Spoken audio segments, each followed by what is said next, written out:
Good evening, and thank you for attending the North Little Rock School Board's meeting. At this time, we're asking if there are any public comments. Any public comments? Any public comments? If there are none, I will officially call this meeting to order. At this time, Mrs. Cole Quick, would you call the roll, please? Present. Mrs. Temple, Mrs. Williams, Here. Dr. Redis, Here. Mrs. Wonkum, Here. Mr. Steele, Ms. McLean. Here. At this time, we will have an executive closed session. Executive closed sessions per North Rock School District Policy 1.14, A, stating that private or closed discussion by the board may occur as part of a regular or special board meeting. Executive session may be held only for the purpose of considering employment, appointment, promotion, demotion, discipline, or resignation of an employee, or to discuss matter of pupil punishment. If requested by the parent or legal guardian, no resolution, agreement, or motion will be considered in the executive session shall be legally binding unless the board reconvenes in public session and presents the items for vote of the membership. Further, Arkansas Code Title 25, Chapter 19, Section 1062, C1 states, the specific purpose of the executive session shall be announced in public before going into executive session. Please join me in the executive closed session for discussing the following matters: employment, appointment, promotion, demotion, discipline, or resignation of an employee.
Oh, I'm sorry. Give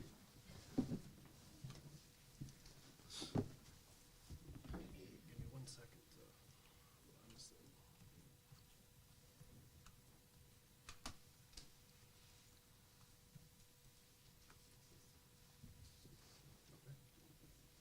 Okay, at this time, employment of personnel superintendent.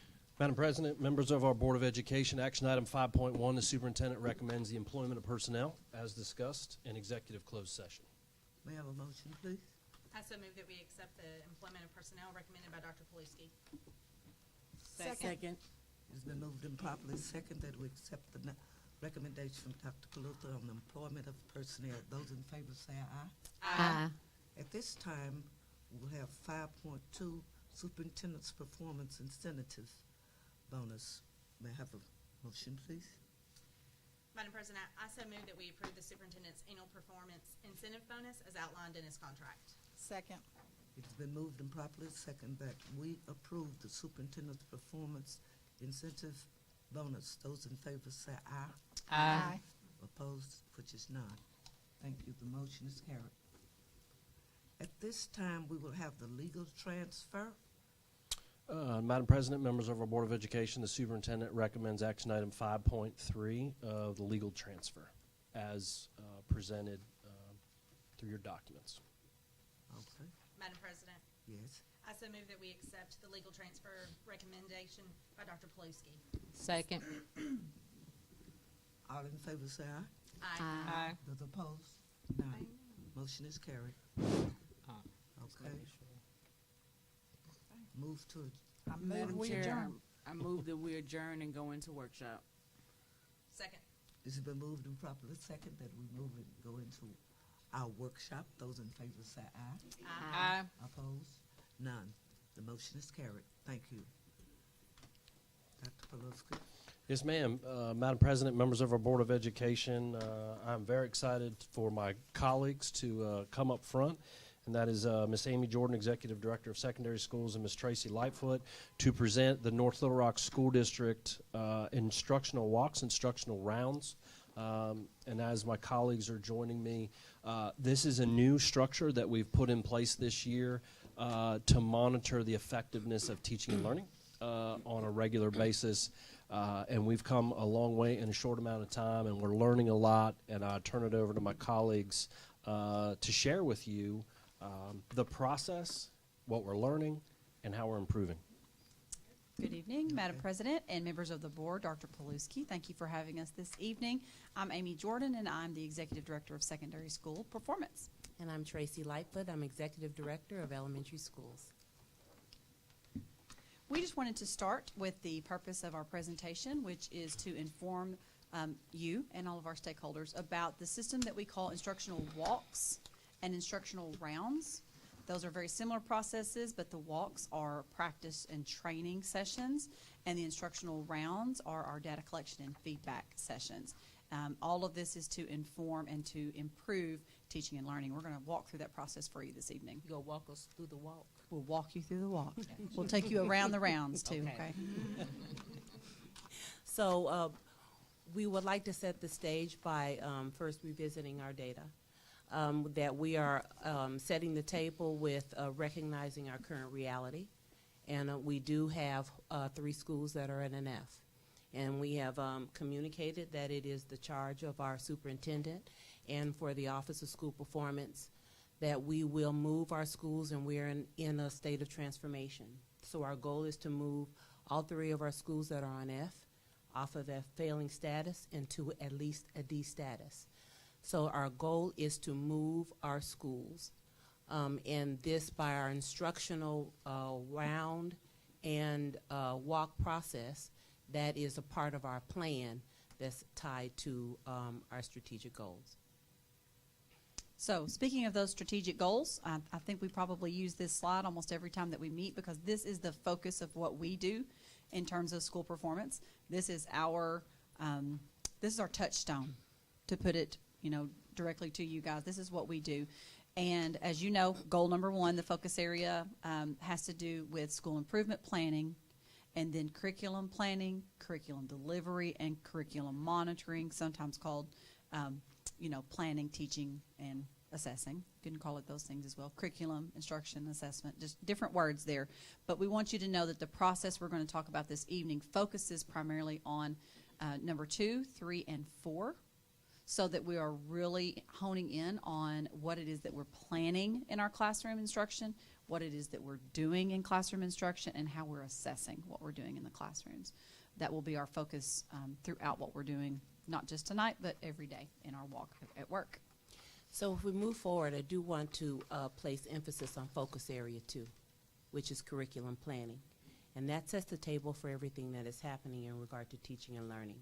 And that is a huge focus for us, because the lesson planning table is a place that it begins. And that's where we really have to invest the most amount of work as we move forward.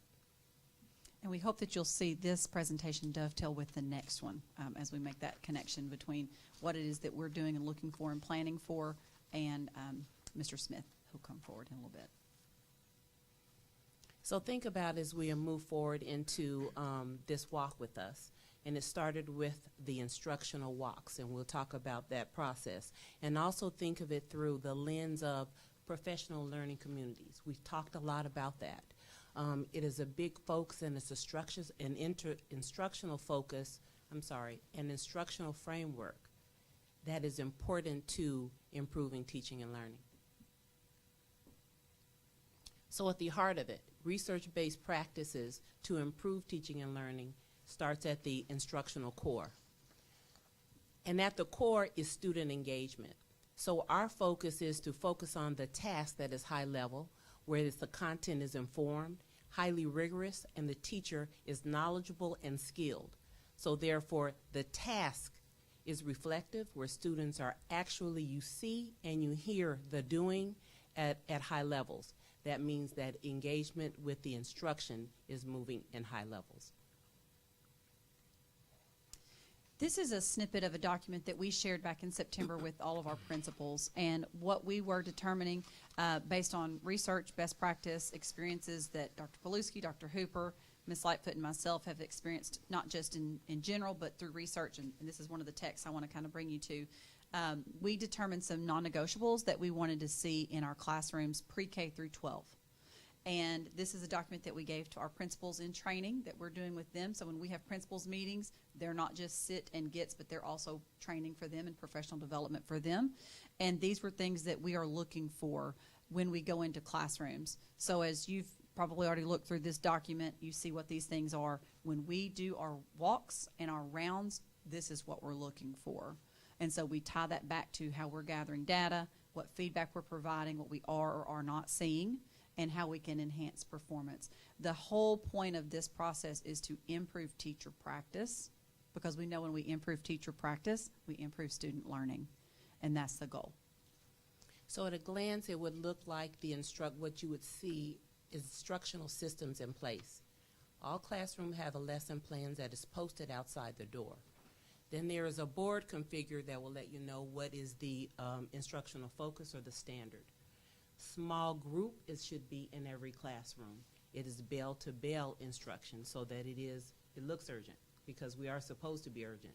So to maximize our time, that we're moving when the bell rings and instruction continues until the end. Of course, the PLC process at the center with that, and then our classrooms, they're print-rich, they're student-friendly, it's welcoming to all students. We are paced with our curriculum, and everyone is aware of and keeps up with that protocol through our professional learning community, and it's reflective in the classroom. So through our instructional walks, this is the piece that Ms. Jordan kind of featured with through leverage leadership, and that is the research-based that speaks on uncommon schools. And what they do have in common is that the observation and feedback process is at the heart of that. Teachers get better and get stronger by informed observation of the instructional process and then feedback, how to improve.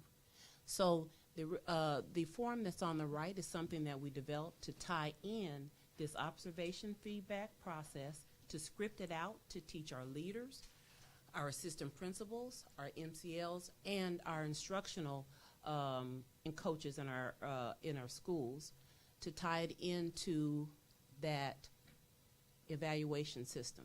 This isn't different. It is that those two speak to each other, and so that when we develop that process in the classroom, then you become a stronger teacher, and it will show by your evaluation. So we're not necessarily trying to reinvent a tool. We're tying it into what Danielson's model, that's what our evaluation system is based on. Charlotte Danielson actually created this model not for evaluation, but for just teacher improvement. And so Arkansas did adopt that model as a piece of evaluation. So we are just simply marrying those together so that we're not doing this thing over here and then now go do this other thing with evaluations. They go together. So they're just side by side. If you'll take a look here, you're going to see some sample photos throughout the presentation this evening of walks and rounds that we've done. So when we're doing a walk, I want you to think of that kind of like practice. It's where we're training our staff in our district on what we're looking for, how we're collecting data, what we're doing with the data that we collect when we go in a classroom, what we're doing when we enter, what we're doing when we exit, and what conversations we're having in the hallway after, what we're doing with teachers after, and leaders. It's a very detailed process, and because of that detail, and sometimes for some instructors or instructional leaders, it's new. We wanted to train. So we did the training first before ever just going and doing it. These were practice rounds that you'll see here at 2 different campuses, and it involves all of us. I go on elementary walks. Lightfoot goes with me on secondary walks. We are pre-K-12 trying to be absolutely seamless. Dr. Hooper's there. Dr. Paluski's there when he's able to be. All of our curriculum and instruction team, Dr. White, several of the people who are in the audience tonight, Dr. Stoll. We go as a team, and we're there to help everybody who's involved in the classroom, which includes all instructional leaders in the building and classroom teachers. So, for example, I'm just going to hit a couple of highlights here. We would go in and gather evidence, and when we come, and Ms. Lightfoot's going to speak to that a little bit more in a moment, but one of the things that we give is a precise piece of praise. What did we see that was expected and was going well? And then we would also give one piece of high leverage feedback, something that they could, if able to improve. That's where that term leverage comes from. If you could just leverage that a little bit, if you could just pump that up, that would be the most impactful to improve teaching and learning. So you might have heard this before, but it sums up to that we are coaching our instructional, our leaders to be instructional leaders. So we're coaching going into the classroom, and the professional development at principals meetings, when we go on our walks, is to be able to see it. See the instructional research-based practice that is happening. That is how we learn what it is, and we learn about what that is. For example, the strength and power of small group instruction ties into the science of reading. The things that we explicitly do in the instructional routines, the teacher will execute, and you can measure with teacher student learning. Then you name it. When you observe it, then you can name what that would be. Small group for math, or literacy, or check for understanding, maximizing instructional time, but you were able to name what that instructional strategy is. And then the biggest piece is to do it. Now that we observe it, we can name it, it is to do it. And so it is to help the teacher at this point to turn it. And so that we're giving high impact lever one instructional step that they can change and do it quickly. And that's what we monitor, we practice, we coach around it, we model, we discuss it through our professional learning communities, and that through that process we're leading students to mastery. So the second part of that of the instructional walk, and that was the practice piece through the first semester, takes us into the more of the evaluative piece, which is the instructional round. That's when we're visiting campuses, and now we want to see it. We truly want to see it, name it, and do it. So then leaders, assistant principals, and their coaches, now they are leading the departments through their school. They speak to it through the state of their school address. They speak to their data. They speak to their practices. And actually, we can entertain questions at that time to understand deeply what are their actually the positive things that are going on their campuses, but also maybe areas in which we want to work. This is a very transparent process. I know you have heard Dr. Paluski say, this isn't a gotcha, but it is we got you. So the walks is about teaching the practice so that we all understand it. But at this point at the round, now we're looking for the 9 instructional non-negotiable practices. And this was what the part that takes it into this is accountability. And it's not necessarily always comfortable. Change is not always comfortable. But we have to make changes for us to make growth. But we're here to support, we're here to practice, and to do it again, and to inform in an objective way by just feeding it by data is what we see. It's not our opinion, it's not what we think, it's what we see, and then we debrief on that, and then deliver by the glows and the grows at the end of the instructional time round. Here's some other examples. We collect data from students. We may go into a classroom and make note of how many students are in the room, how many are engaged in the learning. Do we see some of those non-negotiables like an interactive notebook being used, anchor charts on the wall, small group instruction, and often we speak to students. What are you learning today? What is this notebook for? Talk to me about what you're doing, and gather data. We also, as Ms. Lightfoot mentioned, talked about the glows and grows and next steps as a debrief at the end as a whole group. So we'll come back together after walking classrooms, gathering data, talking about what would be the feedback for that individual teacher. And we come back and debrief and talk about next steps as a whole building. And of course, as I mentioned earlier in the presentation, we're all there. Elementary, secondary together, all departments, we're there to be a team and to support each building to improve. Because while we mentioned the data at the very beginning, we do have schools that we're focusing on. We want every school to be better. We want every teacher to improve their practice and every student to learn to the very best of their ability, no matter which campus they're on. So as we conclude, we collect based on what we see and what trends in a building. So what do we observe with, say, example, small group? Do we find that there are consistencies throughout the building, or are there inconsistencies as far as that practice of implementing small group? Are we looking immediately for perfection? We know that this is a work in progress, and we're providing professional development. Much of it is embedded, but we are looking for progress, that it is the needles to move. We might find some inconsistent maybe observation and feedback walks by our administration, because how can we monitor if we're not in classrooms? And that is an expectation. So when we follow up, it is where are we and what is the current state of the campus? How are they doing? Are all 9 non-negotiable instructional systems in place?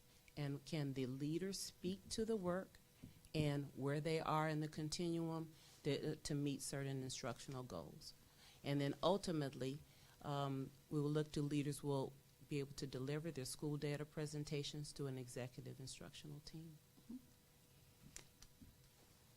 And then in conclusion, just a summary of what we've talked about, the walks versus the rounds. So we walked you through the walks. We took you around the rounds. We want you to understand that this is really all about a growth mindset and this transparent practice. I know several of you were classroom teachers, and you may not have ever had any other teacher come in your classroom. You may not have ever had anybody but your principal come in your classroom, and that's not where we are. We are transforming, and so we are transparent. And we are going in classrooms, and we're looking for the things that we know best practice tells us should be in place. It is definitely uncomfortable. It's not comfortable. It would just be like if you gave me feedback on something that I needed to do better tonight in this presentation. But we do all have room for improvement. Absolutely. And that's what we're here to do. And it does take a mind shift to think about, I'm going to open up my 4 little walls in my domain for this team to come in and observe what I'm doing and give me feedback on it and be open to that and to improve my practice. We're getting there. It's going to, take a little bit of time. Nothing's perfect yet, but we're definitely getting there. And we have some evidence of that with some of our leaders that we'll ask up in just a moment. Are there any questions that you have of us at this time? Oh, okay. Ms. McLean? I'm just curious, is there anything going on at the college, university level in the education programs that are helping students that are in the teachers program that want to come out to be teachers? Are they doing something there that helps support this process? Or do you even know? Now, that's I'll speak to Arkansas. How about that? That's where I'm from. That'll be She's fine. coming from Texas. I'm not familiar with anything quite like this happening anywhere in Arkansas, college level or otherwise. There may be some that I'm not familiar with. I can say that in the colleges they are making an important decision to train on the science of reading, which we know is the law. And most programs of study are requiring that their graduates pass that praxis. It's a new praxis test that they have to take. It's the science of reading to impact that piece. But as far as actual crosswalking into one another's classrooms, or they do observation of each other, but until they're in the actual classroom doing their own thing, as an actual teacher, I'm not sure that you could necessarily replicate this process with undergrads. But I guess it's possible, and we'll I reach don't know out. if we have many student teachers in the district. I know we have some from We do time have to some. time. We do. And we're We do working have on some. increasing that We do. number. We have a plan for that as well. We are, but reality, even nationwide, Yes. that really is an issue out in the data, says that we're not really preparing Right. our future teachers adequately, and this is another reason for this process. The first walk that we had every leader come with an instructional coach and bring their new teacher, because if we don't teach them, how else will they know? And you learn by being in a real world situation. So that's Exactly. why this is at the very foundation level, to teach the knowing, and then we practice the knowing, and then when you get more confident with support, then we can go and we assume nothing. And I think it's always safe to just assume nothing, and then we just start small and build up. Well, it's nice if they can give support in the science of reading Yes. at the college level. Yes. So And yes. that would be a help, right, for Would. y'all? Absolutely. Absolutely. I just Thank want you. to add one thing, just to connect this to something that I think that to make it more an analogy or link it to, the instructional rounds comes from the concept of medical rounds, that medical doctors, as they all go in and they diagnose, same concept applied to education. Very good. Hands on. I do have a question, ladies. Very good presentation. I love the data. Y'all know that, I think, by now. On the non-negotiable instruction practices, I love that. I love that it's clear, it's concise. Know your job, do your job. This is what we expect. So on number 2, where it says, deliver of bell-to-bell instruction per the master schedule is the expectation. We look urgent because we are urgent.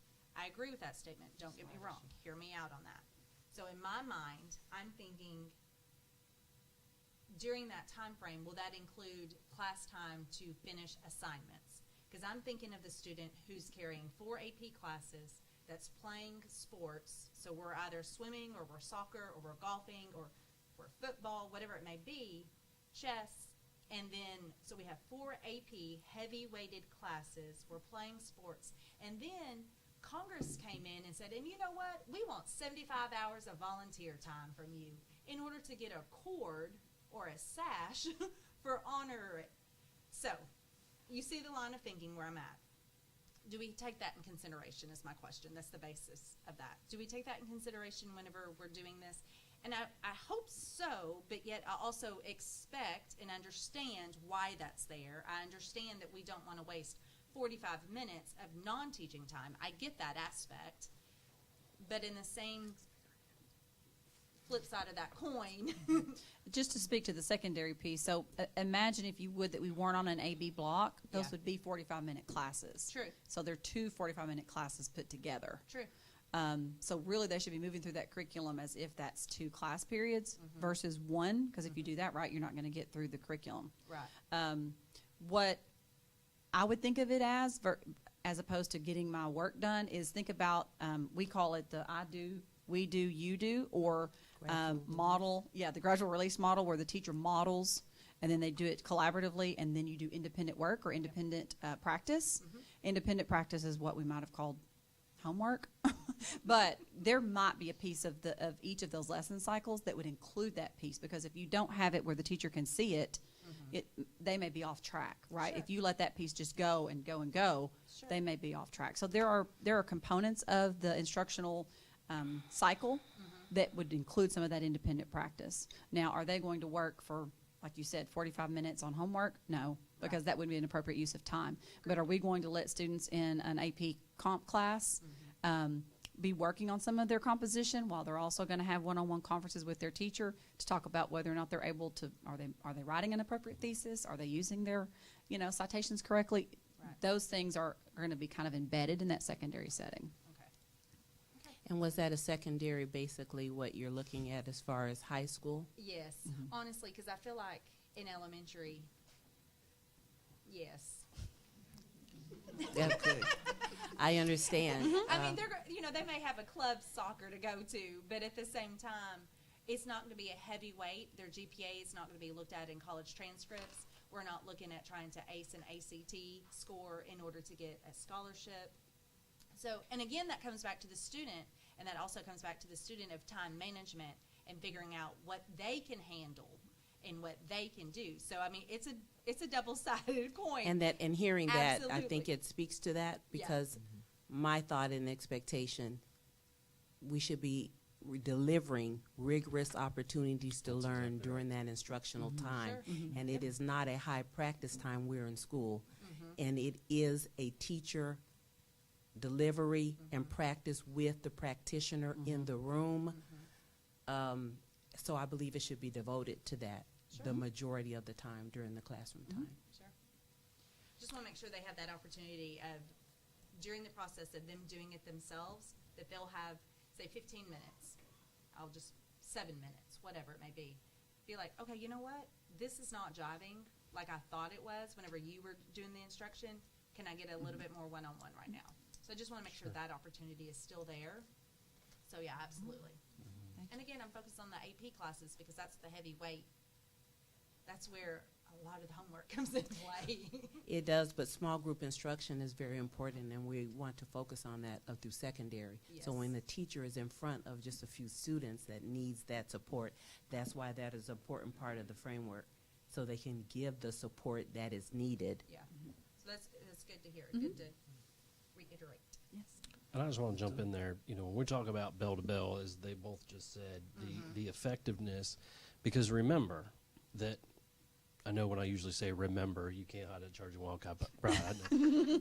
But remember that of the things that we control is time.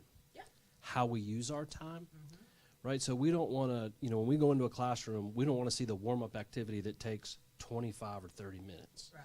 We don't want to see kids lined up at the door ready to leave 10 or 15 minutes before the bell. So ringing out each and every single minute that students are engaged with their teacher in direct or indirect, independent practice, that kind of thing, getting some extra help, that's what we're talking about in ensuring that the time that we do have, we're using it effectively. Agreed. And then a flip side to that even is phones. Because if we give them too much time, then they get on their phones. And how much would it cost in the district for all of us to buy one of those over-the-door shoe holders so we can just put their phones in? You walk through that door, you put your phone in. You're number one. You're number two. You know your number per class, and you're putting that phone in. You don't have that opportunity to grab your phone unless you ask the teacher. So anyway, okay, sorry. Pet peeve, sorry. Got on my box. I'm sorry. Stones. Got on my box. Phones can get stolen that way too, from over the door hanging. You know what? I things. don't care at this point. You brought it to school. That's your responsibility. No. Okay. No. Sorry. No. Are you through now? Cut her mic off. Sorry. Dr. Redis? I have no questions. I just want to say the clear communications, I love it. I love it. And it's always detailed. And it always answers all my questions before I get here. So I love it. Okay, great. We hope that you are able to see what's going on by what we communicate is happening in our schools. Ms. Temple? Just one clarification for me. When we talked about curriculum planning, it sounded like y'all are doing some of that curriculum planning, for everybody? I mean, is that, it just kind of, no? What we mean is when teachers need to plan together, so maybe all first grade teachers need to plan what unit is coming up on their But pacing guide, and they're You working get through that. Given the pacing guide, and then, so Right. you do some of the work, and then they take it from there?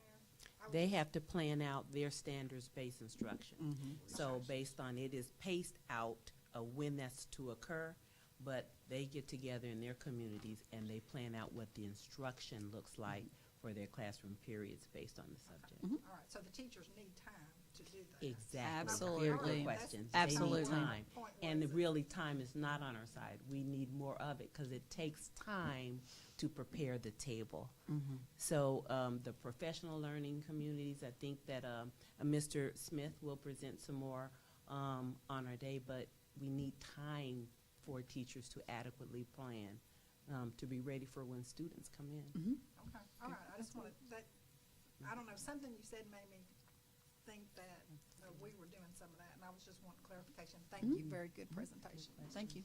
Okay, you through, Ms. Temple? I'm done. Ms. Parson West? It's person, but that's okay. I really liked the presentation. Everything was clear, concise, and going back to the planning component of it, I enjoy going out to the schools when we visit and seeing all of the different, lessons or whatever you want to call them on the walls and everything. And it kind of just keeps everything in perspective as far as where the lessons are going, and everyone seems to be engaged. And I hate calling names, but I remember at Ridge Road Elementary, Miss Stamp, I remember she just had, like, her class was just so engaged and ready to learn. And that just made me happy to see that. And she had, everybody, you wouldn't even known I'd even stepped in there. Like, they just were really engaged in what she was doing. Also, when we all were out at 7th Street, Miss Lewis, her class was really engaged, and she was going side to side and had their whole attention and didn't even really look at us to see what we were in there for. But you can definitely tell a shift. I know we're not there yet, but we're getting there. And just whatever you need, then let us know. Thank you. Well, You thank have our support because we want the kids to learn. Thank you. We do. Oh, We we do. do. And so we have answered what it is that you have requested, and we have invited a new teacher, a veteran teacher, a principal, and an assistant principal that can share with you their experience through this process from different lens to give you some insight. If this time, could we have, let's have Ms. Garvey. Would you like to come forward? Is Miss Emile here? Come on up, Miss Emile. Miss Garvey is a kindergarten teacher from Boone Park. Boone Park has been one of our campuses that is a focus campus, a priority campus. They are currently an F campus. They've received a lot of attention, I guess you would say, because it's a lot of focus as far as movement on those at this school. Met Miss Garvey the first time, I guess, that they were having a staff meeting, and one of our coordinators suggested her, and I said, I think that would be a great thing. And she said, I'm very shy. I don't know if I want to do it, but I guess I will come. We don't bite. All right. Thanks. Okay. I have it written down too. So, all right. My name is Cassandra Garvey, and my role is a kindergarten teacher at Boone Park Elementary School. I've been at Boone Park consistently since 2012. First as a field student, then as an intern. And because I fell in love with our school, I desired to teach there as well. I've currently been teaching there for 9 years. I've had the privilege of working with both the literacy coordinator, Ms. Carmen Langston, and the math coordinator, Ms. Marla Edwards. They've assisted us by working with our school to help implement tools which assist our students to learn at their highest potential. Ms. Carmen Langston has been very beneficial to me as a classroom teacher by listening to our concerns about our students' needs and providing resources to help implement strategies to make our resources more applicable to our needs. She has also been frequently present in our PLC meetings and welcomes discussions of our students' needs and assessments and interventions that are very helpful. Earlier in the year, I was also teaching 5th grade intervention literacy groups, and I can speak as to how helpful the resources she provided in the Google Classroom were to me as well. Ms. Langston is often present and hands-on in the work with us. Ms. Marla Edwards has also been present and led PLC meetings and has led very informative staff meetings about the deconstructing of a standard. I have been taught previously how to deconstruct a standard, but I really enjoyed her strategy that she brought to us, and I believe it is a great way for visual learners like myself to access the requirement and goal of the standard. There is a great need for this assistance and support at this time, because post-pandemic, the challenges of teaching have risen astronomically.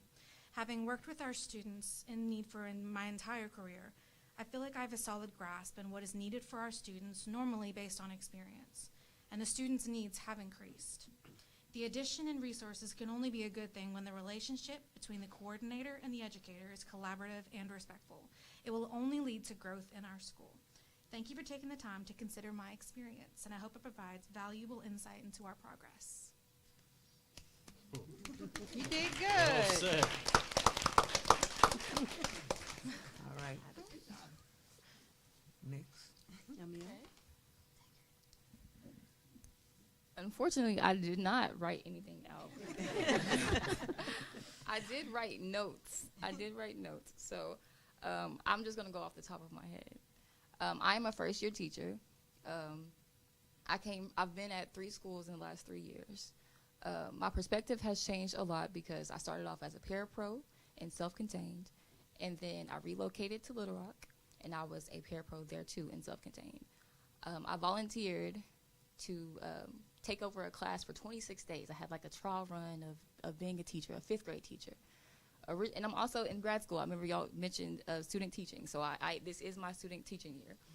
And I started in that classroom, and now I am at Meadow Park. I'm a 5th grade teacher, and I'm teaching every subject that I absolutely love. I call MPE my answered prayer.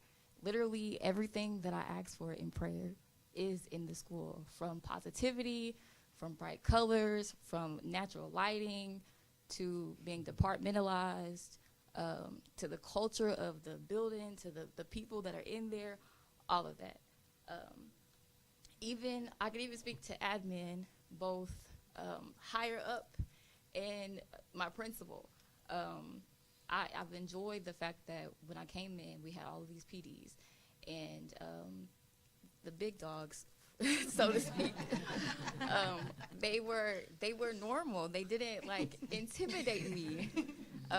I spoke to Ms. Lightfoot when I seen her about science. I asked her, and that was nice because you got to talk to people who wanted to improve. This is also my growth year. In fact, my journal says year of growth. Meadow Park is all about growth. I heard this panel talk about growth. So that's how I know that I'm definitely where I'm supposed to be at this time for sure. So that's that. And then administration support as far as the building goes. Ms. McKinley is really big, and that's my principal. She's really big on one team, one dream. She's really big on all hands on deck. So if there's something that needs to get done, we're going to collaboratively work together to get it done. What else? I wrote plenty of notes. She's good with things like growing as far as if there's an area in which we need to fix or revise, she's going to get it done. She's always present. The coaches are always present in and outside of the classroom. At MPE, we've had a lot of deaths. We had a lot of unfortunate events take place, and their support even on a personal aspect.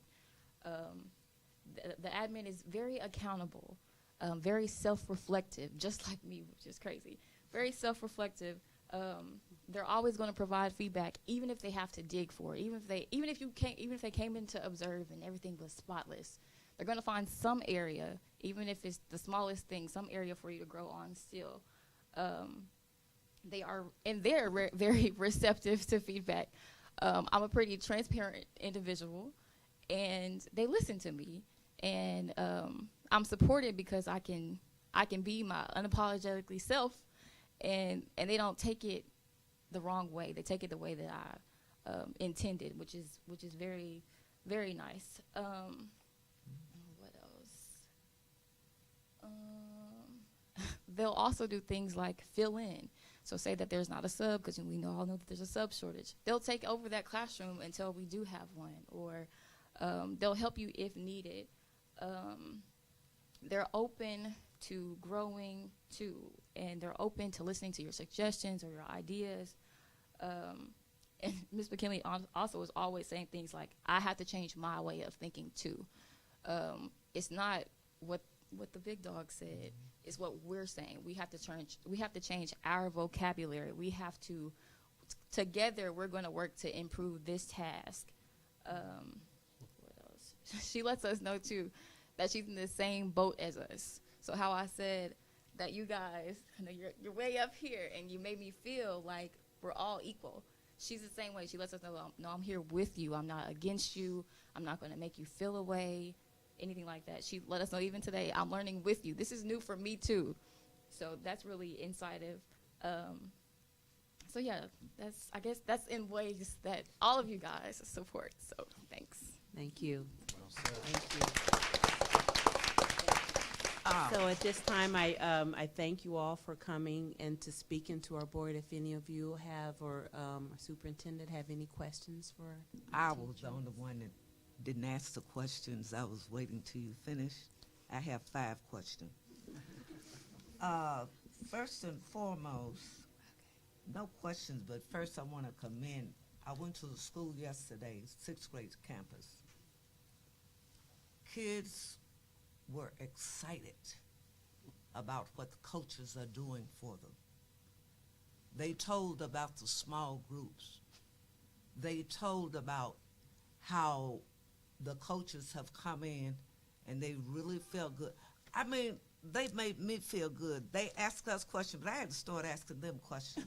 Students were sharp, astute, and whatever you coaches are doing out there, I want to commend you on your efforts, because I was thoroughly impressed with Mr. Clark's school. It was awesome. And also, Dr. Ye, I know you have a report to do next month, but would you bring the board, I don't want the names, a percentage of the schools that are moving forward that Ms. Lightfoot and Ms. Jordan are doing? Could you do that for me? I think the board would be interested in that. And then I talked about the good work at the 6th grade campus. And then the time you do the walkthrough, how long is the walkthrough? I mean, I'm talking in a day. It will start usually at about 8:30. Okay. And then we present, the leader will present their school, and then we can ask questions, and then we walk from there and come back to the whole group at about 10 o'clock. And then we debrief and we finish at the school between 10:45 and 11. Okay, very good. And also, you gave me the time. One question, Ms. Jordan, I know you really have you and Ms. Lightfoot, because you all a team. My concern is about the excess time that these teachers have on the A-B schedule, and they're not using it effectively.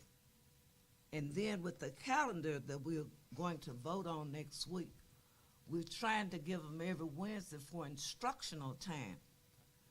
But then I'm concerned you all have a lot of work to do, because I have to admit, you know and I know, there are teachers are not doing what they have enough time to do anything in the world they want to do, but they prioritize.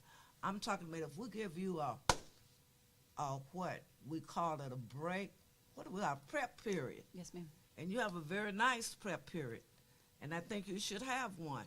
But then when you're supposed to be there are instructions going on, I think what I'm asking you, I guess you all are going to really have to work hard on that. Because when we put this program in 2 years ago, teachers were not given a year as investment to know how to spend their time, okay? So what you're coming into, you're going to have to reteach. If we're to maintain the A-B, what are you doing with your time? That's all. I know teachers go in there and teach 20 minutes, they through. But baby, you got 28 more minutes to do, so what you going to do? We got to some kind of way deal with that if we're gonna be effective. And I know you all will come up with something, giving more electives or do something. And the last thing that I have down here, I want to thank the principals for you all working with the principals, encouraging them, and all the work that they're trying to do. It's hard for a change, but patience, and it takes time, and I don't want your patience to go out. It takes time. If you've been so used to doing things a certain way, whether teachers, and I heard that young lady say, I had to change. And that's what it's all about. And I want you all to keep that focus in mind. You're doing a phenomenal job.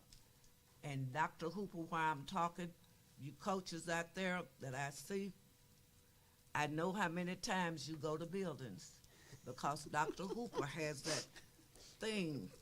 And I know when you go and when you don't go. Some you got this much, some you got Some of you this. got 0. And then you have another thing. I do appreciate, Dr. Hooper, the academic part where you tell us about the curriculum part, how long you studied on curriculum and instruction. So all of you are doing a phenomenal job. I have nothing else to say. And thank you for your time. You did marvelous, Miss Amy and Miss Lightfoot. Okay? Thank you. Anything else you all want to do? Would you like to hear from a principal and an assistant Well, real quick, principal? I just want to say to both our teachers, we appreciate you, and, you know, Absolutely. 9 years can definitely turn into 19, which can turn into 29. And I appreciate you and your open mind, you know, just having an open mind and positiveness. And what you said, I picked up on. You said, even when I know that I have done everything, and if they always find something for me to improve on. You did not say that in a way that it was a negative thing. You said it in a way that you made it a positive, as if you had another area to grow, and you didn't take that as a personal attack, and I appreciate that, because I can't tell you how many phone calls I get as far as in a personal attack, but it's only to make you better. And I appreciate you for having that open mind, because it's about children. And Ms. McKinney, thank you so much. We get so many good compliments on you, Mr. Box. Okay. And Thank although you, you ladies. said you were shy, it sounded like you were running for office. You're not shy.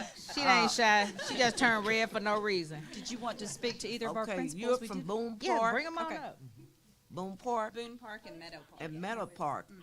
Thank you. And, and the principal came, but did the principal come with her? Yes. Boone Park. Oh, you're the lady who used to be on classroom teachers. Ms. Barker, the assistant Miss principal. Barker, yeah, Miss Yeah, Barker. now assistant principal. Yes. And thank you, Miss April McKinney, for supporting your teacher, and also for you supporting the teacher from Boone Park. Okay, familiar faces.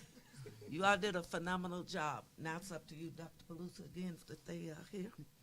Yeah, I think they're just going to give a brief kind of overview of their experience through this. We'll just keep it real Get it right. 30,000-foot view. Extra count. Okay, good evening. I'm Elise Hampton. I'm the principal at the 7th and 8th grade campus.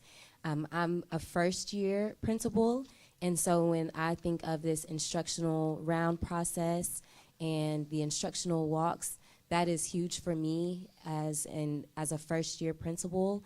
These rounds, they can, when we get into our debriefing, the sessions can be tough, but they are transformational, because when we get into classrooms and we take a look at what's happening and what is not happening, and we have honest conversations, that's a great opportunity for us to hold ourselves accountable and to hold everyone in our building accountable.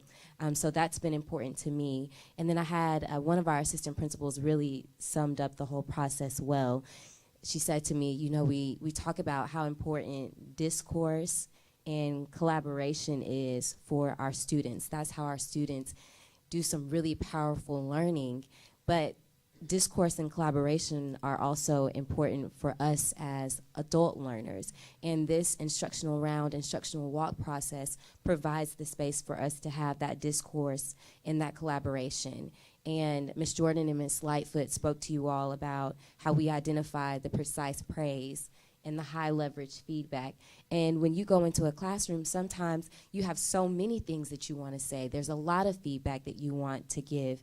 And when you can have a conversation with other instructional leaders about what you're seeing, it helps you identify what piece of feedback is gonna propel the change. What's gonna be the most important feedback, the high leverage feedback that's gonna allow us to make the most change in the quickest amount of time. And so I thought she summed that up beautifully, because this process does allow us to do all of that work that's so important. Ms. Stone? Okay, good evening. I'm Abby Stone. I am the assistant principal at Amboy Elementary. There is a saying, good, better, best. Never let it rest until your good is better and your better best.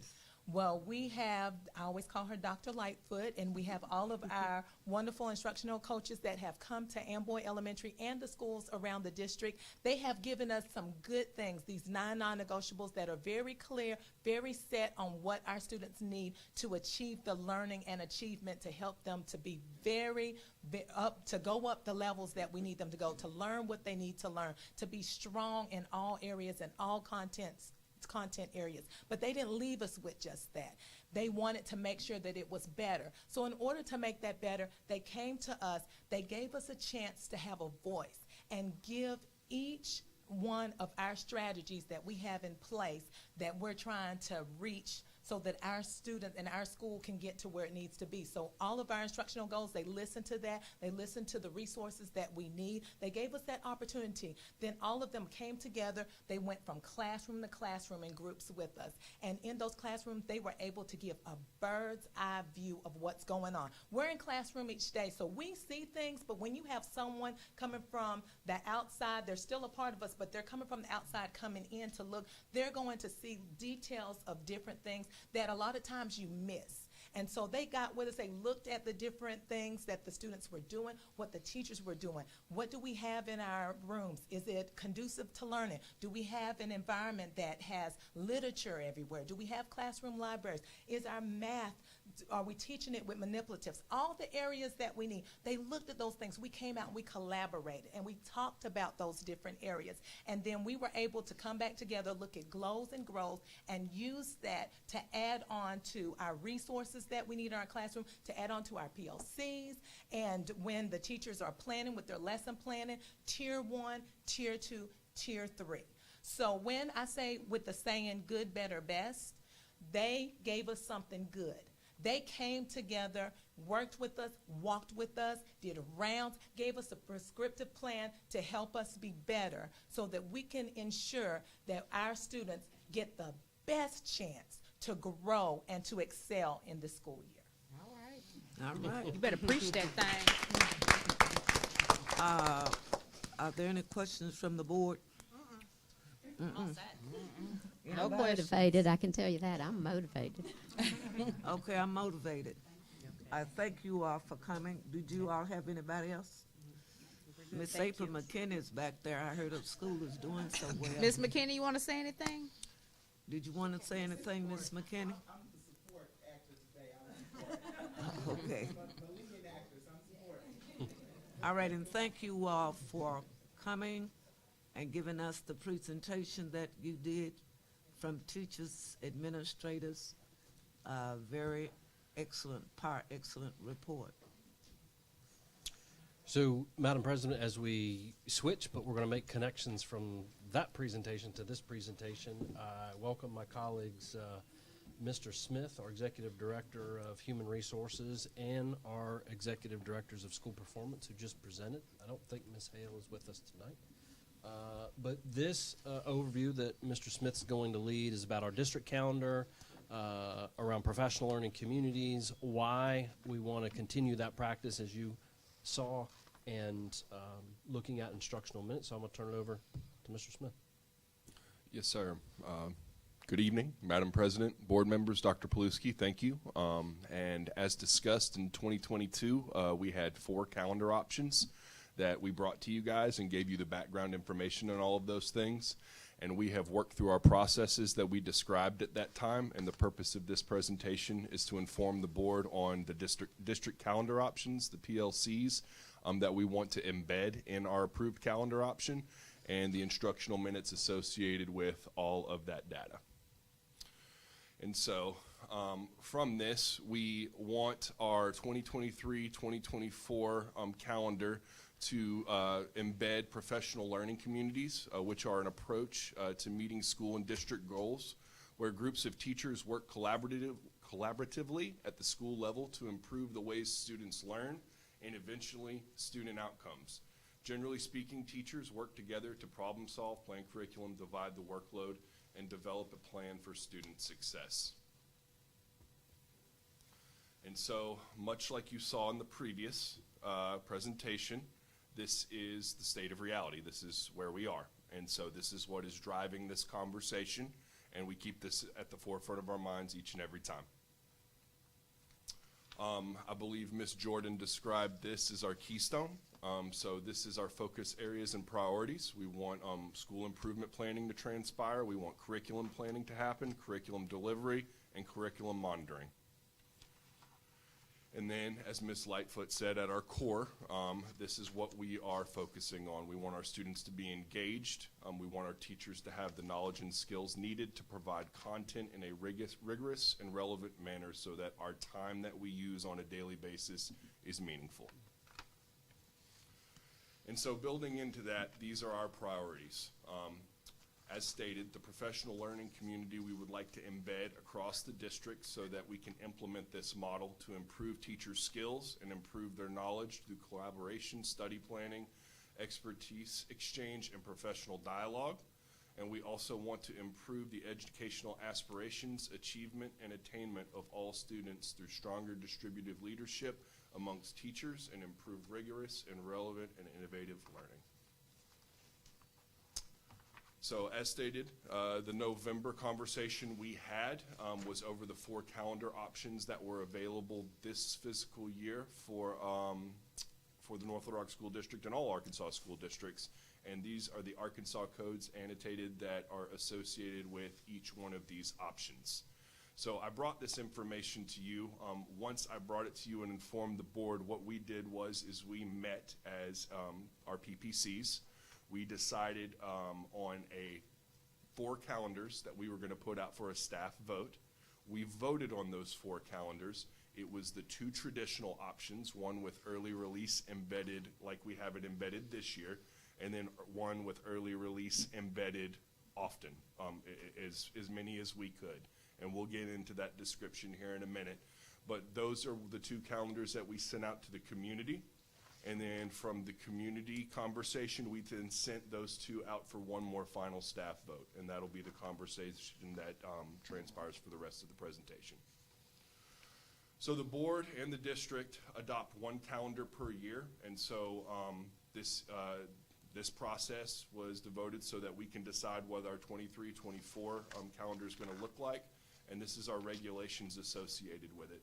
It's all built around a basic teacher contract, which is 190 days, and 178 days of student contact are embedded in the traditional calendar. This is the law and the excerpt governing the traditional calendar. I touched on those 178 days, but as you can see in bold, student receive at least 6 hours of instructional time per day on an average 30 hours per week.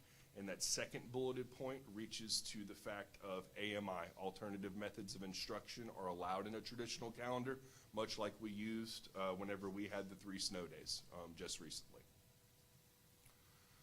And so I'm going to use this opportunity with option 1 to discuss some of the nuances that are embedded in all 3 calendars you guys are going to see this evening.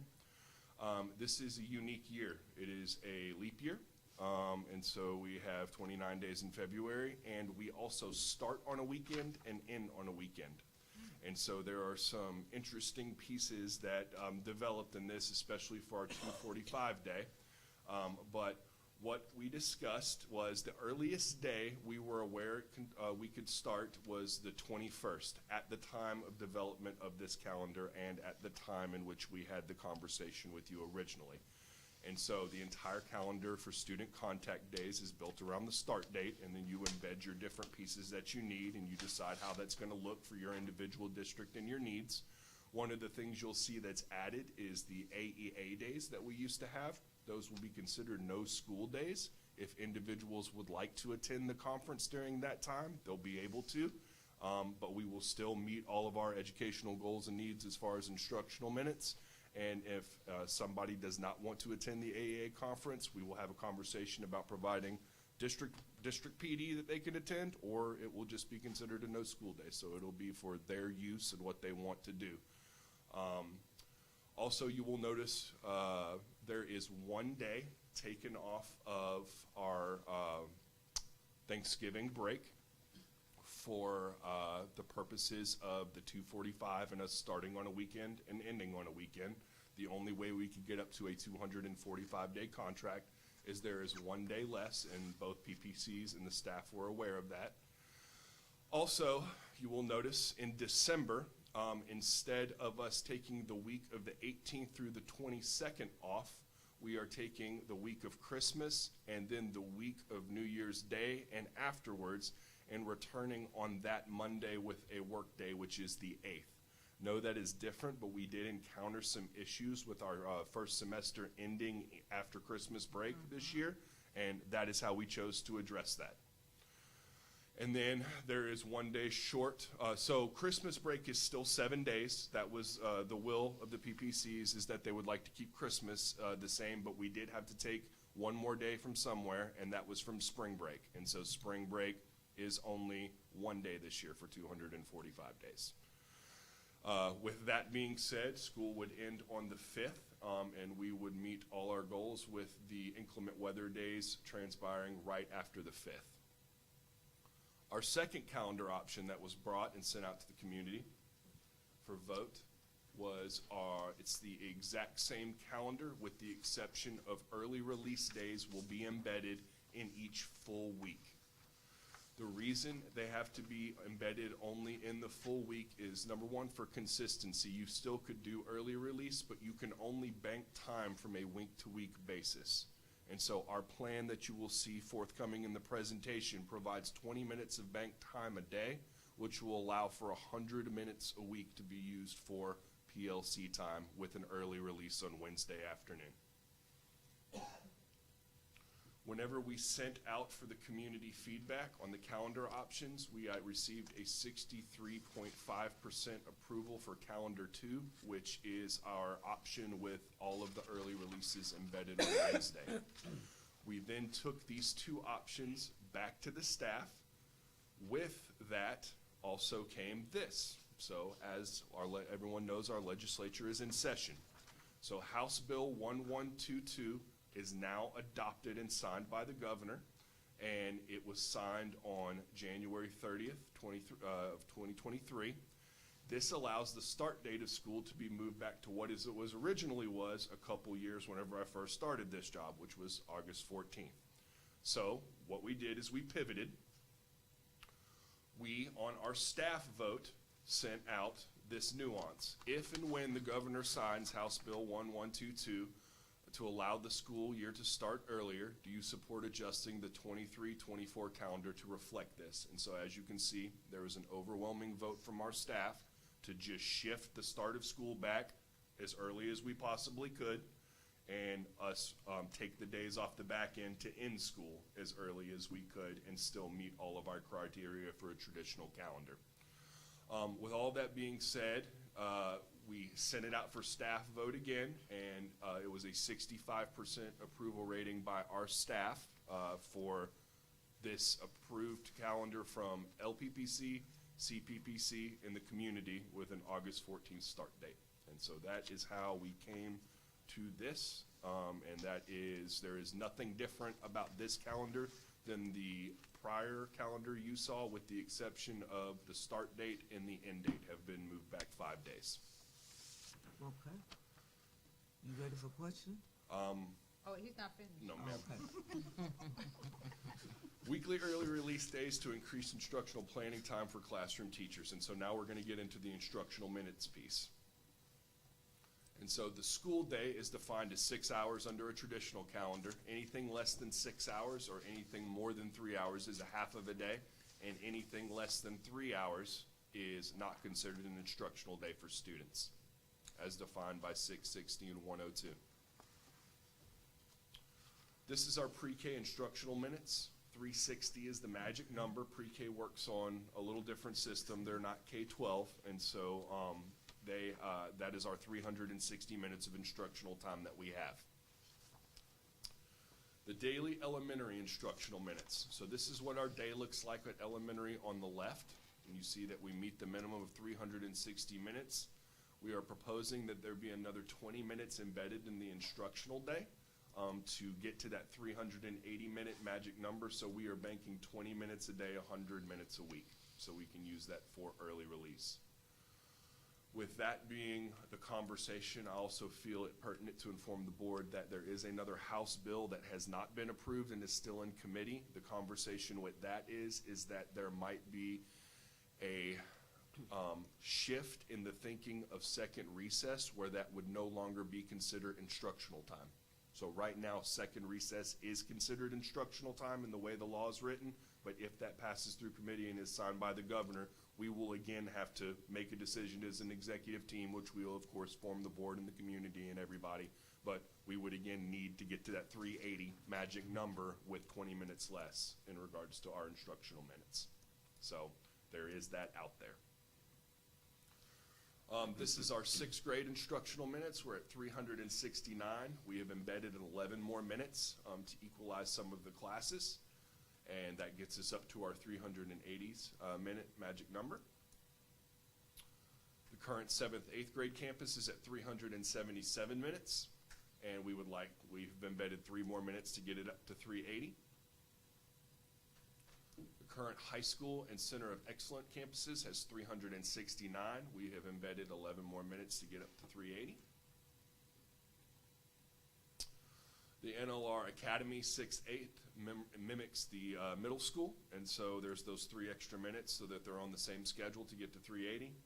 And the same thing with the Academy 9 through 12 mimics the high school schedule with the 11 additional minutes. So taking into account teachers' planning time.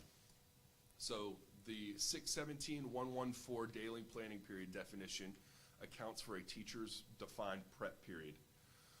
Basically, to sum it up, you are required by law to give teachers 200 minutes a week, and it can be in blocks of no less than 40 minutes. And so we, being on the block schedule at the high school, they do have longer preps, but you will see that our other classifications pretty much line up right around that 45, 50-minute mark. That is the normal break for our classes, and it gets us a little over that, but let me just show you. So pre-K is at 45 minutes, elementary is at 45 minutes, middle is in between 46 and 53, depending on which campus you're having a conversation about. High school is at 80 minutes. And so whenever you add those up, you get 225 minutes a week at pre-K and at elementary, and then 235 to 265 at middle, and then 400 at high school, and that is combined individual and PLC time as it exists now. And so everybody looks a little different. The proposed addition for this collaborative PLC time for early release on Wednesdays would, the way I like to describe it is, it would provide for a whole family meeting. It would allow the entire school to get together to work towards common initiatives. That's something that doesn't exist right now. Most of the PLCs right now are either departmentalized or isolated by grade level. This would allow us to train, cross-train, get individuals in front of one another, and it be the entire school body. And so you see a lot of districts moving towards this, but as you guys could probably understand, there is a need for that at each school site to be able to do that. And then with the addition of the 100 minutes, you see the new times. Everything in the gray column is just increased by 100 minutes if the calendar is approved by the board next week. The PLCs improve teaching and learning through increased teacher collaboration and planning. The benefits of PLCs allow educators opportunities to directly improve teaching. They build stronger relationships, unity, and belonging between team members. Teachers stay on top of new research and emerging technology. Teachers reflect on ideas. They improve the quality of education for students. They promote emotional and intellectual support for teachers. They build unity and continuity for educational practices, skills, and knowledge among teachers. And they stimulate creative and innovative thinking for teachers. And these are our 4 big guiding questions always. We're always having the conversation, and this is going to be a direct reflection of how we guide our PLCs, if approved, is what do we expect students to learn? How will we know if the students learn the material that we taught? How do we respond whenever students experience difficulty in learning? And how do we respond when students do learn? And so monitoring through those instructional walks and instructional rounds, as was discussed in the last presentation, this is what we're going to be looking for. This is what we're establishing through this PLC model, is that we are going to educate our staff on what they need to be doing and what the look-fors are going to be whenever we go and monitor what they are doing in the class. And so we're going to establish those norms and protocols, create a collective commitment by having that whole family conversation, essential standards and establishing clear student learning targets, analyzing data and examining student work in a real-time basis, a weekly basis, so that you're having that conversation weekly to address what our kids need from school site to school site. Discussions around where kids did well, how you know, Mr. Smith taught the same thing, Dr. Paluski taught the same thing. Why did your kids do better than my kids? What were you doing that was different? They get to have that conversation weekly. Around additional time support and extension for kids that are struggling, and around next instructional targets to implement based on checking for understanding. I will take any questions that you might have. That was a lot. Ms. McLean? Since this is a data-driven school district, I'm assuming that on the early release, there will be data kept so that we can see what's going on at the different schools throughout the year on those early release times. Will there, y'all are shaking your heads. Absolutely, so. yes. That is a very good question. In fact, we will be tracking, and then because we're planning what activities are occurring at that time, and then keeping a track and monitor what those activities are. They always have to align to what our goal 1 is and align to our school improvement plans. So everything is aligned to the work that needs to be done to drive the learning forward at each school. This time can be so valuable and so instrumental with our teachers.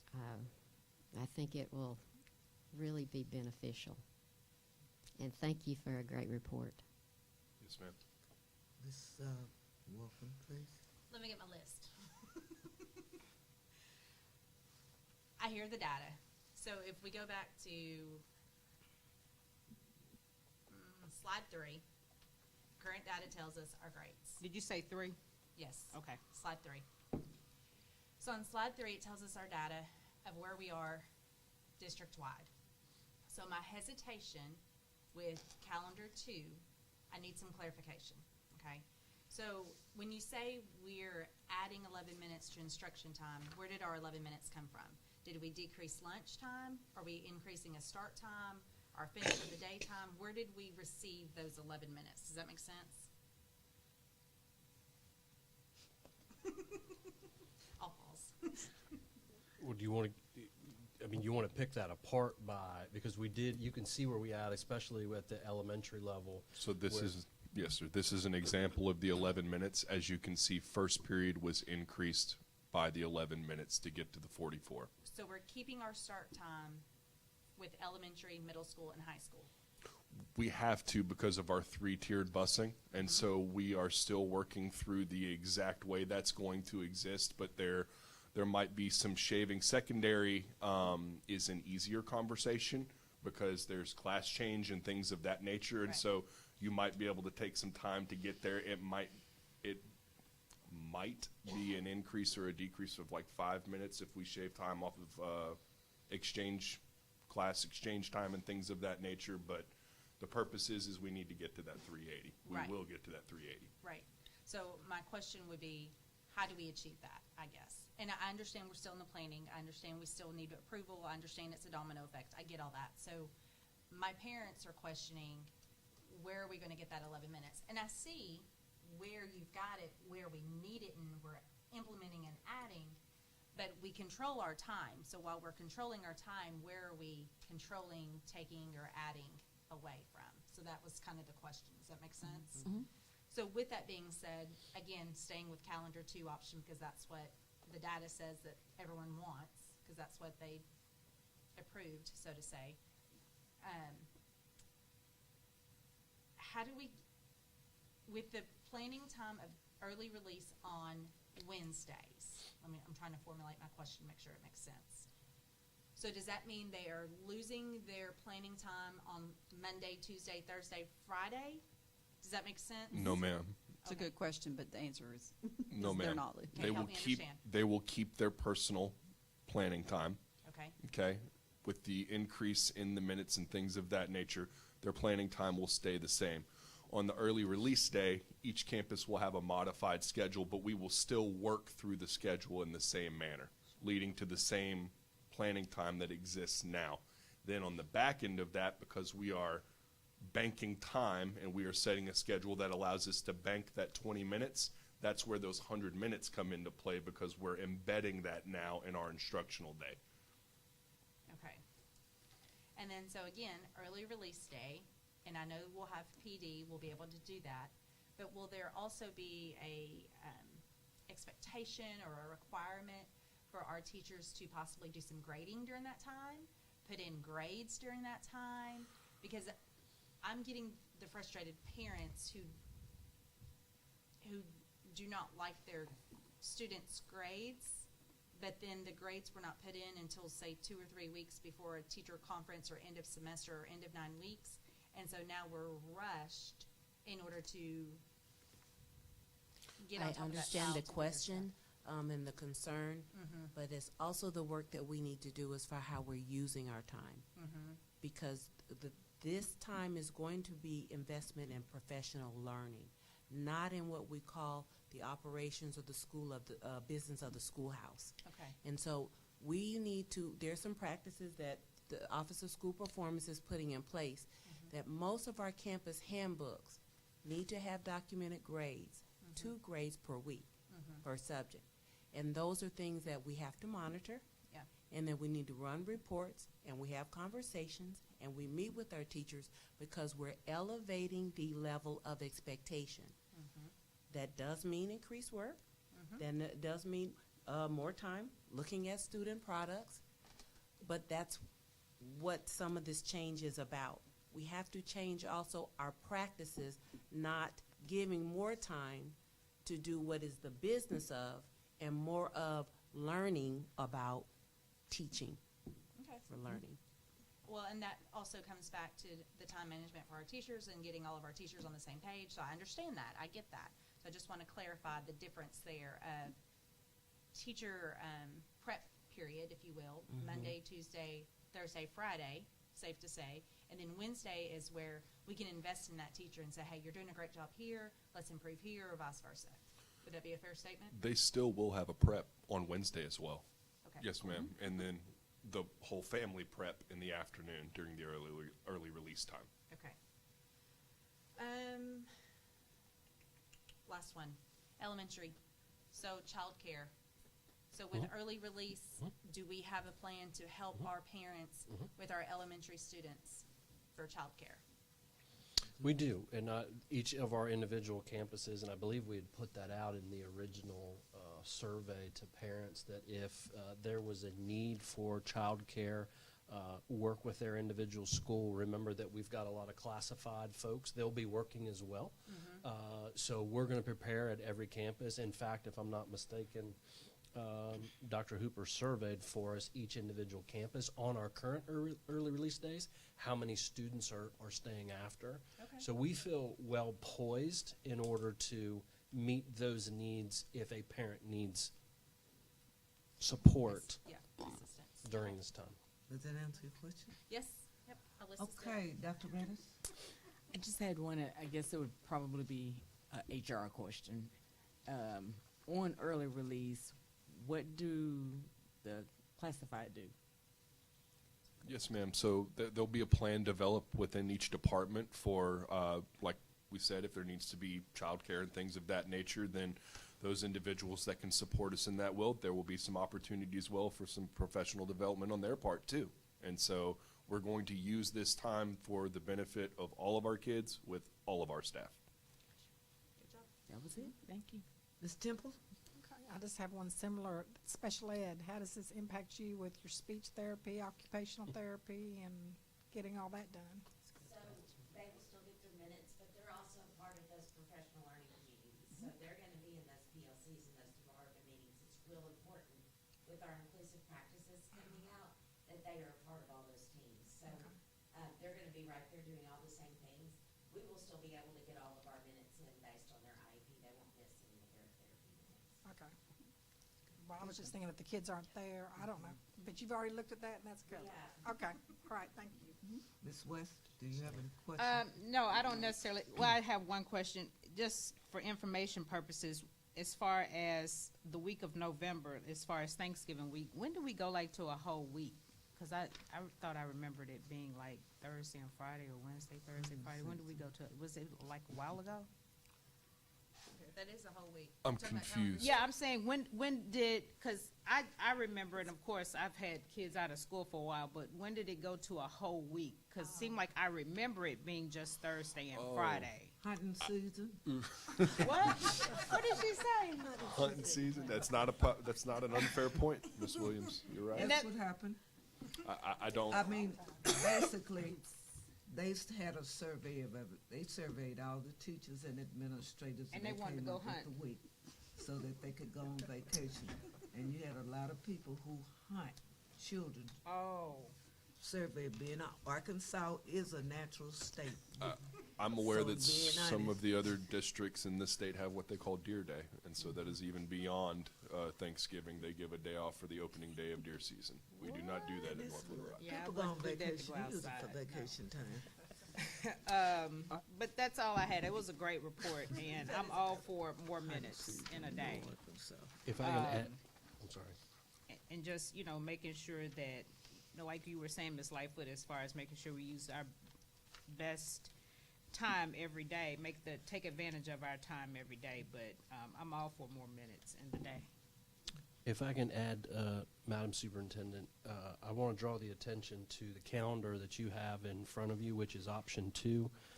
This is going to be a new look for our calendar that goes out this year that is much different from our traditional one. This is in more of a traditional calendar view as we normally all look at calendars. We're trying to make it more user-friendly for our families, be able to put it right on I want to thank Mr. Smith and Mr. Barnes, Mr. Barnes is the one for working on deserves this. everything. That if you approve this, we'll just remove option 2, and this we'll send it out to our families. But I just wanted to recognize Mr. Barnes and Mr. Smith for working on our calendar new look for our families and employees. Okay, and the board has enough time for next week to make their decision on this. It is a recommendation of the superintendent. And although we have a board of 7 is out long as 4, it passes, okay? So, being objective, we appreciated your presentation. And, did you all help do some of this? Yes, we We're a team. participated in the process. Okay, I was just asking, elementary, well, the thing I was trying to get away from, sometimes they try to fix the calendars close to elementary, and high school is different from elementary, you know what I'm saying? But I like the point you starting early and get out May 29th. I think parents will thoroughly enjoy that. Yes, ma'am. Hey, but, I think you've heard everybody's voice. We've heard the recommendation of the superintendent, and this you all can be at the meeting next week for the decisions being made on this. I want to thank your work of the PPC for helping surveys, parents, teachers, everybody, and for you, Mr. Smith, for helping them. And you did do a good job. You followed up on what you were supposed to do in reading their minutes. And I thank you for that. Yes, ma'am. The board thanks you. And now that we have all of this beautiful calendar, And recall, Madam President, this is the first time we've ever surveyed our families to get their input. And I think that was well received by our community, that we asked them for their thoughts. Over 1,500 responses. Is that right? Over how many? Over 1,500, I think 1,538 is how many we got from the community survey. That's good. well, That's as very parents good. I mean, for our first time out, that's a pretty good number, so that's and the good. stakeholders are the key to our district. We thoroughly, as a board, we want to support whatever they say, and that's a good thing. I want to thank you all. Do anybody Well else have done any questions? presentation. You come up with last thoughts. Thank you. Great job. You're just, and Miss Dr. Ye, don't forget what I asked you. Yeah. Thank you, 7th and 8th grade principal. Did you have any concerns when he made the report on your school and your timing? I do not have any concerns. I'm very excited about the new calendar. All right, thank you. Use that time very well. Okay, thank you. Very good. Okay, ready to take us home? And we're gonna, our next, which is no stranger to North Little Rock, our colleague, our friend, our consultant, Mr. Joe Quinn, as we've been on this journey around the governance core and professional development, I think tonight he's gonna wrap up this series, and I just want to welcome Mr. Quinn and Good evening. Good evening. I was going to use some slides. I think I'm going to put that aside. The superintendent has been mindful that we do this in manageable amounts of time. You've had a long night. So I just want to touch base on a couple of things I think I saw tonight. And so tonight we talked about instructional minutes, teacher development, the school calendar, teacher planning time, the value of walking through schools. You heard from an incredibly involved, articulate, passionate staff. And you praise the staff repeatedly. Like, that's a great night. I mean, I think tonight's a reminder that in a state talking a lot about education, this is what a school board does. And tonight you reminded the staff repeatedly that you appreciate their efforts. They brought you good work. You looked at the numbers, asked the pertinent questions, and then moved on. I mean, I think there's a reason people have noticed that you are a high-performing school board now. I think tonight was a great example. I think walking through a school, you know, looking in the classroom, talking to teachers, kicking the tires, gives you a better feel, and clearly that was part of the discussion tonight, than almost anything you can do. It's a rare opportunity that you can come to 100 board meetings, you could read 1,000 documents, but when you walk through a school and you get the vibe, you get the energy level, you know, you get a sense of the cleanliness, do the kids look happy, is class transition at the bell happening on a smooth sort of basis, is there structure, is it controlled energy, the chance to talk to the principal and the assistant principal. I think few things in education matter more than that. So I'm going to keep this very brief. The superintendent and I are talking about sort of next steps with this, how on an ongoing basis in incremental bites you use me to sort of refresh what we have talked about. And we are excited about bringing you a long-term strategic plan that I think we can proudly put out to the community and sort of remind the community what you are doing. But I thought tonight was really nice. I'm going to sound corny here for a bit. I get genuinely moved when I see certain educators talk about day-to-day life in the building, day-to-day life in the classroom, people who are passionate about making life better for the kids going through this district.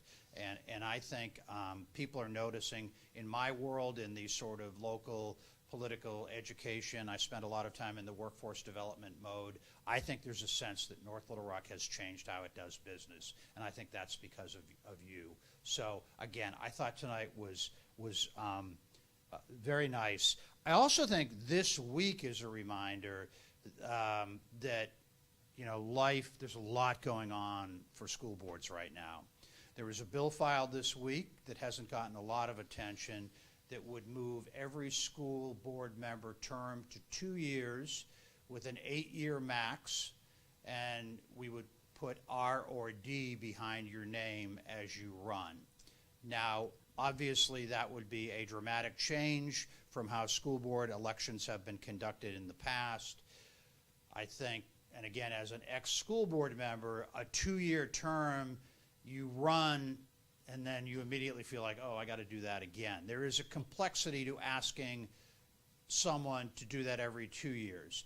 Again, I'm always reminded when it's 7:20, you know, you may or may not have had dinner. You may or may not have had a busy day. You've rushed here. You may or may not have a kid who needs help with homework when you get home tonight, or you want to catch the end of the basketball game while you eat some dinner or see your spouse or think about tomorrow and what, you know, there's a lot. It's a lot to be on a school board. I know that's been a theme I have mentioned to you since we got to know each other, but nights like tonight when it's 7:20 and you really haven't had dinner, I think about that because, again, we're in a state talking a lot about what school boards do and what education is. But so that bill has been filed. Obviously, the other big piece is the teacher pay raise, which I think we can all support and embrace and get behind. The voucher is wrapped into that.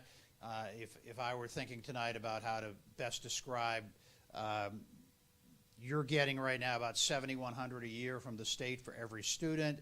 There's talk of taking 90% of that and allowing a family to put that in what's right now being called an education savings account, where they could use that to pay at the private high school. There's also some lack of definition right now on how homeschool families could access some of that. Obviously, there are complexities through all of this. Obviously, districts that are concerned about enrollment, there are complexities. So again, I love what I heard tonight. I love it. And then, but you're out there, I think, in a world where when you have a lot of empty seats, when you're talking about teacher planning time, you know, that's the stuff that a lot of people don't think about that you do every single week. So again, I was going to use some slides. I'm going to pass on that because it's late. We're going to continue to talk about how to integrate sort of what I do in front of you.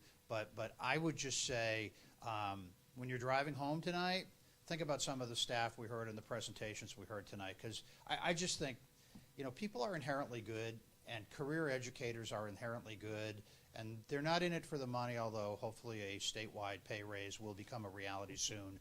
But I think, and I loved, you repeatedly said, you know, we love you, we appreciate you. You know, all of you, there was a sense here of telling them you appreciate them, and I think that matters a lot. So with that, I'm just going to use 5 minutes tonight and let you go home to either watch a basketball game or put your kids to bed or eat dinner, and that will be the very sort of informal session tonight. But again, Dr. Paluski and I are talking about sort of how to integrate this going forward. And I personally am really excited when we can roll out to the community the long-term strategic plan. I mentioned this in an earlier session. I think the other thing you're doing with your strategic plan is you are a school district and a board willing to say to the community, here are our numbers today, here's where we want to be in a year and 5 years. And there are still a lot of districts that can be hesitant to do that, so good for you. With that, I'm going to stop. What team are you supporting Sunday? I'm not. I am The supporting Eagles. the Kansas City Chiefs. 100%. Hey, thank you all. Thank you, Go Mr. Chiefs. Thank you very much. Can we have a motion to adjourn? This is business.